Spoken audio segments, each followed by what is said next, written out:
You don't have a job, and you only graduated from middle school, he said coldly. I'm done with this. I'm not going to let an old woman like you keep using me. Pack up your things and get out. I've put up with you long enough, so be grateful. In other words, you want a divorce, don't you? His voice rose with indignation. Don't come crawling back to me. You should understand what I mean. If you need me to spell it out, let me be clear, you're just not smart enough to get it.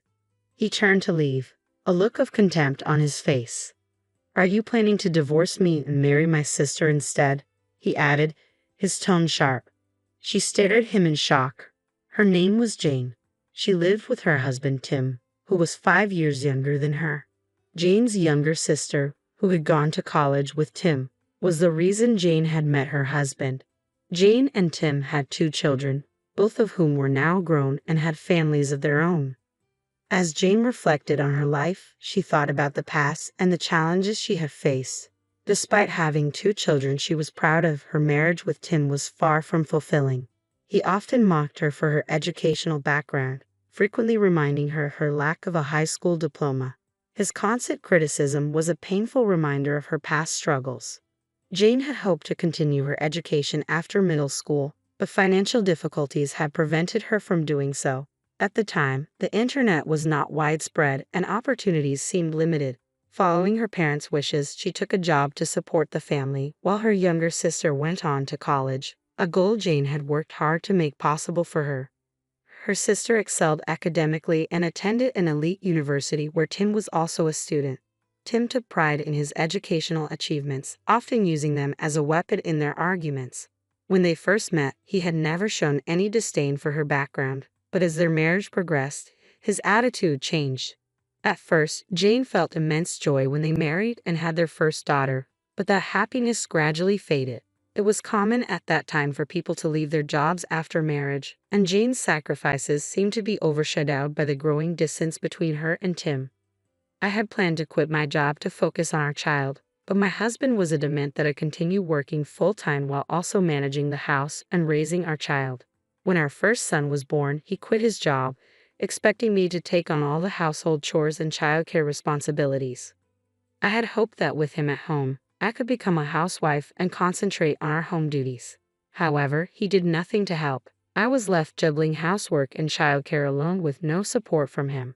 I thought at least if he wasn't contributing at home, he could at least bring in some income. The thought of raising 2 children on my own was overwhelming, and financial worries were mounting. 6 months after he quit his job, I suggested it was time for him to find work. Hey, it's time for you to get a job, I said. His response was dismissive. Who do you think you're talking to? You're the only one here. It's been 6 months. Are you going to stay unemployed? You think you can just tell me what to do? Oh, not again, he scoffed. Unlike you, who only graduated from junior high school, I'm someone greater. I'm sure you'll get your final goal soon. If I want a job, I'll get one. And you don't get to dictate what job I should take. I'm capable of choosing my own path, he continued, his tone condescending. Well, then pick a job, I challenged. I can't, he admitted. There's no job I want to do. Despite his prestigious university degree and academic prowess, he was utterly incapable of earning a living. His degree, while impressive, seemed to be nothing more than a decoration if he wasn't going to use it to contribute to our family. Then at least do something for the family, I pleaded. He was infuriatingly dismissive. What kind of idiot do you take me for? It's ridiculous to expect me to do that. It's you who gave birth to the children, so you should be grateful. I've stayed in this marriage for years due to the circumstances of our time. Back then, divorce carried a heavy stigma. In our generation, people would stab you in the back if you divorced. And it wasn't just the mother who faced backlash. The children became targets for unwanted rumors as well. I never wanted that for them. But now, with my children grown up, I feel it's finally time to cut ties with him. As I approach retirement, the idea of a divorce feels like a fresh start. Just thinking about it makes my future seem brighter. I've been studying for my high school equivalency exam in my spare time. With the kids out of the house, I've had more time to focus on my studies, and I'm proud to say that I passed the exam. I hadn't shared this news with my husband. I know he would just make fun of me. Recently, I received an acceptance letter. My sister called me to check in. Hey, how's it going? I'm on my way over. You're home, right? Yes, I'm home, I replied. Okay, I'm at the station. I'll be there in about 10 minutes. Before I could respond, she hung up. True to her word, she arrived 10 minutes later. What's wrong? How's your husband? She asked. We're divorced, I said simply. What? When? It was about 6 months ago. I didn't realize I hadn't mentioned it. I said, by the way, do you have an extra room in your house? No, we don't, she replied. Yes, you do. The kids are all grown up. Yes, but we keep their rooms available in case they want to visit, she explained. The guest room is empty though. Well, I'll stay in the guest room then. Okay, I'll start living here from today. Wait a minute, isn't that a bit sudden? No, it's not. I've already got your permission, she said. That's right, I added. I told her to come over if she needed help. At that moment, my husband walked in from the convenience store. Why did you decide this without discussing it with me? He asked, looking puzzled. It's strange, I said. Your sister is in trouble. You should help her. You know, this is why people with only a middle school education can be so clueless, he retorted.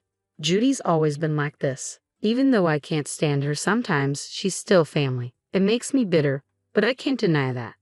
After that, Judy moved in with us. I was the only one working in the household while Judy and Tim did nothing all day. If you're going to stay at someone's place, you should at least contribute. Why isn't Tim doing anything or contributing? I asked. Oh, Jen, Judy said dismissively. You must have had a hard time after graduating from middle school. You're just obsessed with money. I was shocked when I saw Judy and Tim starting to go out together. What troubled me the most was their behavior toward each other. They acted as if they were lovers. I couldn't believe they were oblivious to how it looked, but it seemed that they were, or worse, they simply didn't care.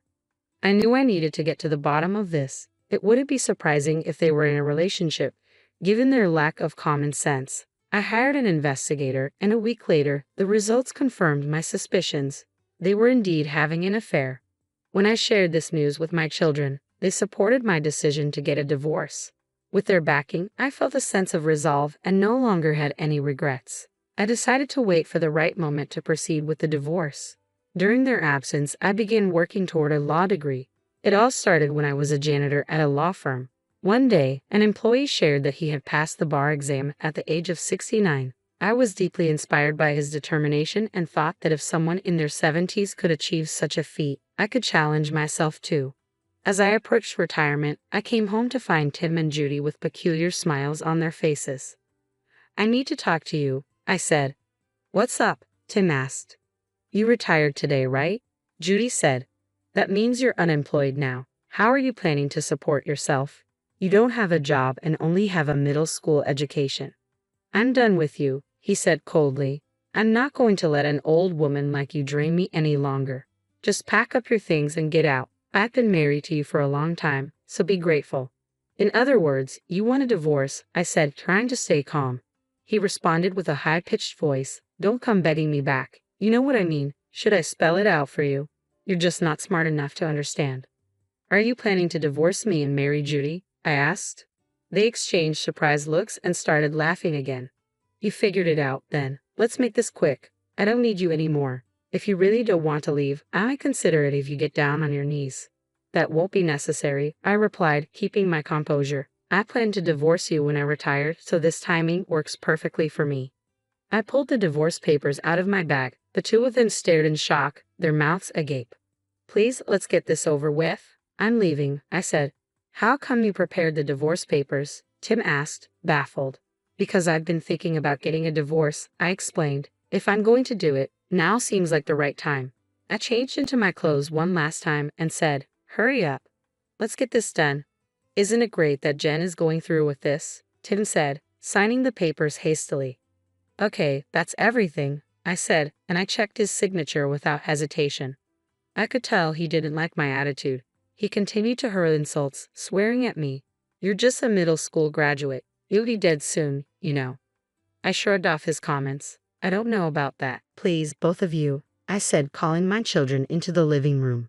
Hold on to these papers so he doesn't tear them up. Got it, they said.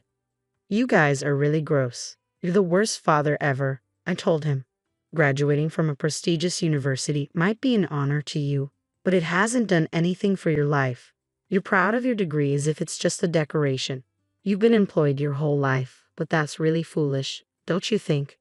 What? He snapped. My daughter chimed in. You're really a dumb, unemployed old jerk. Okay, kids, that's enough. You're too honest, I said with a smile. I have proof of your affair, I continued. You'll pay for this. With that, I gathered my children and left the house. They had no money to offer, though they should have paid me a substantial sum for all the trouble they caused. It turned out they had borrowed money from a dangerous lender, which explains their financial predicament. I filed for divorce and became free. I could now focus on my studies. I worked part-time as a cleaner while studying diligently. My hard work paid off. I was accepted into the law school of my choice. After 4 years of intense study, I graduated and passed the bar exam, finally becoming the lawyer I had always wanted to be. My children, accompanied by their families, threw a small celebration for me. My life felt wonderful and fulfilling. However, I soon learned that my ex-husband and Judy were searching for me. How did I know? My ex showed up at my new home, asking for help. I heard my ex-husband crying outside, "Your sister Judy doesn't work at all. We have no money." I went to the kids. Of course they won't see me. What do you expect? You're just an idiot. You thought you'd be something great with your college degree, but all you have is a name. You've got nothing to show for it. Don't be stupid, I said. You're just trying to get on my good side. You're only a middle school graduate, and you're not even close to my level. Actually, I added, I just passed the bar exam. But anyway, if I fail, I'll be at the same level as him. Now you're asking for money from someone you used to mock. It's hilarious. Why do you live in such a nice place? He asked. I do because of my job, I replied. You work? He was puzzled. Yes, I do. I used to be a janitor at a law firm, I explained. Are you a private cleaner? He asked. Yeah, I said. I clean my own desk. What are you talking about? He stammered. I opened the door and showed him my lawyer badge. His expression froze. If you don't stop bothering me, you'll find yourself in court, I warned him. Then I closed the door firmly. After that, my ex-husband never bothered me again. Judy tried once, but I told her the same thing, and she never came back. Both of them, with their only qualification being their education, will likely continue to fall apart without any real effort. They seem destined to stay on their downward path. If you don't give up, anything is possible. Hard work pays off, and I'm glad my children fully support me. I hope I have a fulfilling life. Thank you for watching to the end. Please subscribe to our channel if you enjoyed this video. See you in the next one.